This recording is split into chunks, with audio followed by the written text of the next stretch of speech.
आज हम भाग 4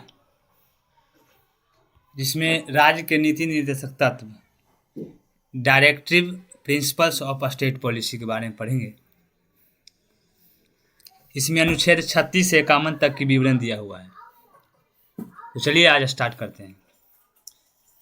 इसे भाग 4 में अनुच्छेद 36 से 51 के बीच रखा गया है। इसे आयरलैंड के संविधान से लिया गया है तथा आयरलैंड ने स्पेन के संविधान से लाया है। ये ऐसा तत्व है जो देश के लिए आवश्यक है, किंतु संविधान बनते समय सरकार के पास इतने धन तथा संसाधन नहीं थे जो उन्हें उपलब्ध करा सके। अतः यह सरकार की इच्छा पर निर्भर है कि कारण केटी शाह ने कहा कि नीति निर्देशक तत्व उस चेक के समान है जिसका भुगतान बैंक अपनी इच्छा अनुसार करता है। नीति निर्देशक तत्व का उद्देश्य सामाजिक तथा आर्थिक लोकतंत्र की स्थापना करना है।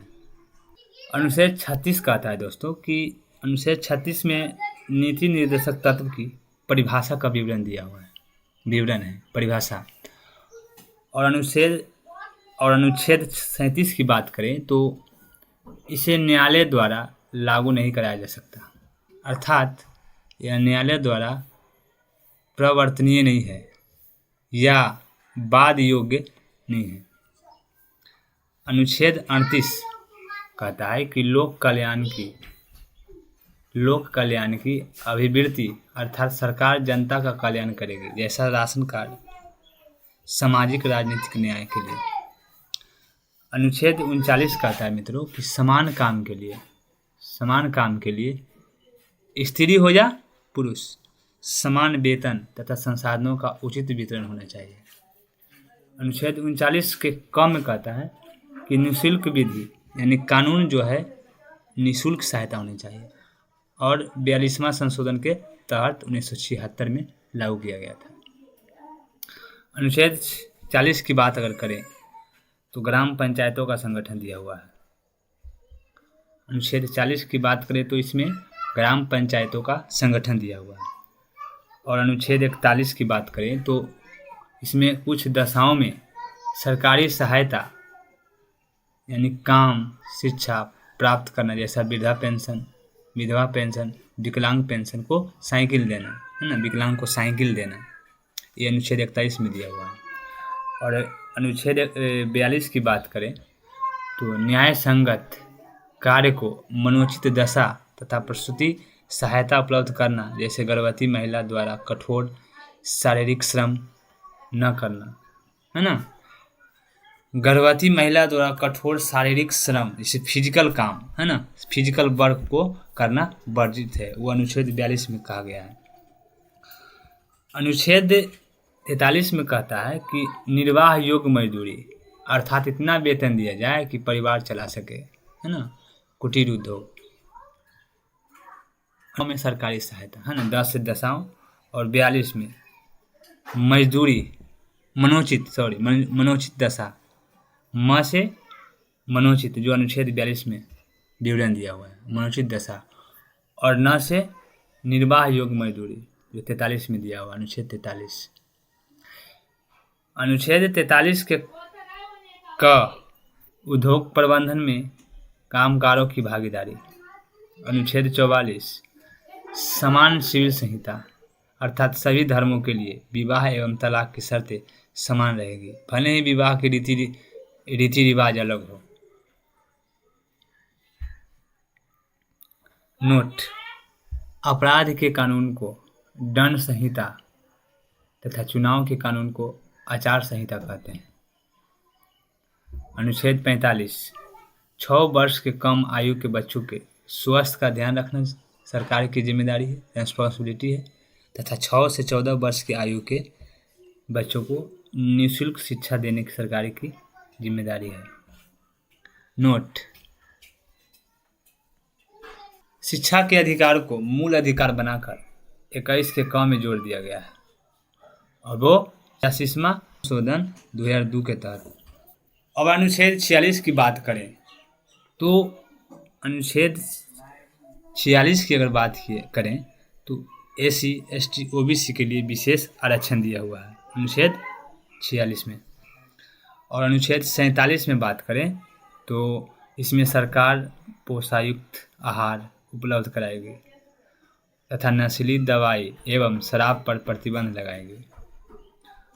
और अनुच्छेद 48 के क में दिया हुआ है कि पर्यावरण, वन तथा वन्य जीव की रक्षा करना सरकार का कर्तव्य होगा। वो 42वां संशोधन 1976 के तहत लिखा गया है। अनुच्छेद 48 के क में यह कहता है कि पर्यावरण, वन तथा वन्य जीव की रक्षा करना सरकार का कर्तव्य होगा। वो 42वां संशोधन के तहत 1976 में रखा गया है। अनुच्छेद 49 राष्ट्रीय स्मारकों की रक्षा करना सरकार का कर्तव्य होगा। 50 कहता है कि कार्यपालिका से न्यायपालिका को अलग करना। अनुच्छेद 51 कहता है दोस्तों कि अंतर्राष्ट्रीय शांति को बढ़ावा देना। अंतर्राष्ट्रीय विवादों को मध्यस्थता द्वारा सुलझा देना। इसी अनुच्छेद के तहत भारत UNO का सदस्य बना था। अब अगले पढ़ेंगे मित्रों कि नीति निर्देशक तत्वों का वर्गीकरण है ना। निर्देशक तत्व को 3 भाग में बांटते हैं। इसे 3 भागों में बांटते हैं। पहला गांधीवादी, दूसरा समाजवादी और तीसरा वैदिक या उदारवादी। गांधीवादी मूल अधिकार है। फिर से रिकॉल कर देते हैं। मिनर्वा मिल मुकदमा में न्यायालय ने कहा कि सरकार नीति निर्देशक तत्व या मूल अधिकार दोनों पर ध्यान दे। नीति निर्देशक तत्व पर भी ध्यान दे और मूल अधिकार दोनों पर ध्यान दे। अर्थात संतुलन बनाए रखने के लिए न्यायालय ने कहा कि नीति निर्देशक तत्व एक लक्ष्य है और उस लक्ष्य पर पहुंचने के साथ मूल अधिकार है। मूल अधिकार तथा नीति निर्देशक तत्व में अंतर समझेंगे। चलिए देखते हैं। USA से लिया गया है, यूनाइटेड स्टेट अमेरिका से लिया गया है। और नीति निर्देशक तत्व को आयरलैंड से लिया गया है। दूसरा, इसे भाग 3 में रखा गया है। भाग 3 में रखा गया और इसे भाग 4 में रखा गया है। ओके। और तीसरा पॉइंट, पहला पॉइंट देखें कि मूल अधिकार, इसे USA से लिया गया है। दूसरा पॉइंट, इसे भाग 3 में रखा गया है मूल अधिकार को। और मूल अधिकार का तीसरा पॉइंट, यह नैसर्गिक अधिकार होता है तथा जन्म से ही मिल जाता है ना। और यह नैसर्गिक नहीं होता है तथा सरकार इसे लागू करने के बाद नहीं है। चौथा पॉइंट मूल अधिकार को देखेंगे। यह न्यायालय द्वारा प्रवर्तनीय तथा बाध्य योग्य है ना। यह न्यायालय द्वारा प्रवर्तनीय तथा बाध्य योग्य, और यह न्यायालय द्वारा प्रवर्तनीय तथा बाध्य योग्य क्या है? नहीं है ना। की शक्तियों को घटा देता है। मूल अधिकार का 5वां पॉइंट जो है, यह सरकार की शक्तियों को क्या करता है? घटा देता है, अर्थात ऋणात्मक है। और यह सरकार के अधिकार को क्या करता है? बढ़ा देता है, अर्थात यह क्या है? धनात्मक है। इसमें छठा पॉइंट देखेंगे दोस्तों, इसके पीछे कानूनी मान्यता है। इसके पीछे क्या है? कानूनी मान्यता है। और इसके पीछे क्या है? राजनीतिक मान्यता है। 7वां पॉइंट देखेंगे मूल अधिकार को, कि यह निलंबित हो सकता है। मूल अधिकार क्या हो सकता है? निलंबित हो सकता है। और यह निलंबित नहीं हो सकता है। इसमें 8वां पॉइंट देखेंगे, यह व्यक्ति के भलाई के लिए है। यह व्यक्ति के क्या है? भलाई के लिए है। और यह समाज के भलाई के लिए है। समाज के भलाई के लिए। सो हम लोग देखें कि मूल अधिकार और नीति निर्देशक तत्व में अंतर क्या है। तो अगला पॉइंट हम लोग मूल कर्तव्य के बारे में पढ़ेंगे। मूल कर्तव्य, इसे 42वां संविधान संशोधन 1976 में सरदार स्वर्ण सिंह समिति के सिफारिश पर जोड़ा गया। इसे रूस के संविधान से लिया गया है। इसे न मानने पर कोई दंड का प्रावधान नहीं है। इसे मानने पर कोई दंड का प्रावधान नहीं है। इसे भाग 4 के क में अनुच्छेद 51 के क के तहत जोड़ा गया। मूल संविधान में मूल कर्तव्य नहीं थे। फिर से पढ़ लें। इसे 42वां संविधान संशोधन 1976 में सरदार स्वर्ण सिंह समिति के सिफारिश पर जोड़ा गया। इसे रूस के संविधान से लिया गया है। इसे न मानने पर कोई दंड का प्रावधान नहीं है। इसे भाग 4 के क में अनुच्छेद 51 के क के तहत जोड़ा गया। मूल संविधान में मूल कर्तव्य नहीं थे और 42वां संविधान संशोधन 1976 द्वारा 10 कर्तव्य, कितना कर्तव्य दोस्तों, 10 कर्तव्य तथा 86वां संविधान संशोधन द्वारा एक और मौलिक कर्तव्य जोड़ा गया। वर्तमान में मौलिक कर्तव्य की संख्या कितना है? 11। वर्तमान में मौलिक कर्तव्य की संख्या कितना? 11 पॉइंट है। मूल कर्तव्य का पॉइंट है, सो हम लोग देखेंगे। तो पहला पॉइंट क्या है दोस्तों कि संविधान का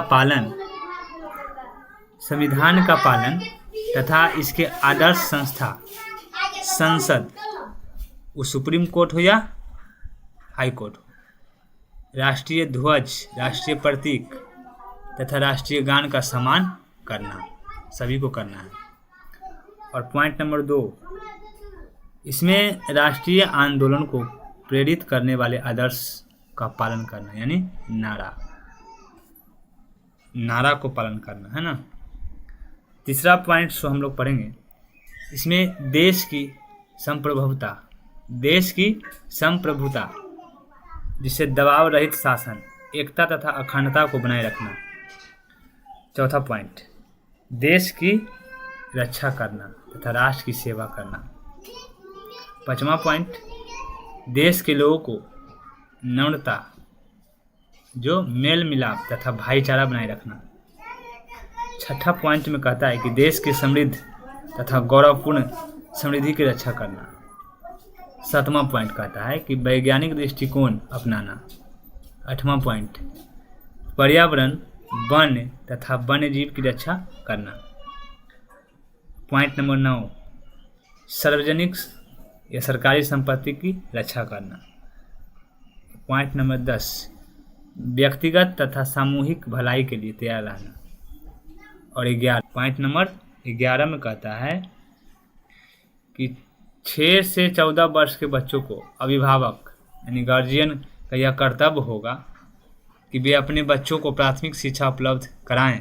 86वां संशोधन 2002 मूल अधिकार 21 के क में है कि 6 से 14 वर्ष के बच्चों को प्राथमिक शिक्षा का अधिकार।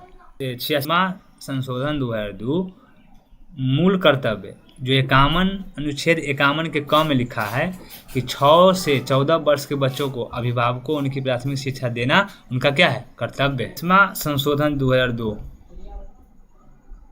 इसमें 2 टाइप, मूल अधिकार 21 अनुच्छेद 21 के क में लिखा हुआ है कि 6 वर्ष से लेकर के 14 वर्ष के बच्चों को प्राथमिक शिक्षा का अधिकार, और मूल अधिकार 51 के क में लिया हुआ है कि 6 वर्ष से 14 वर्ष के बच्चों को अभिभावकों को उनकी प्राथमिक शिक्षा देने का कर्तव्य है।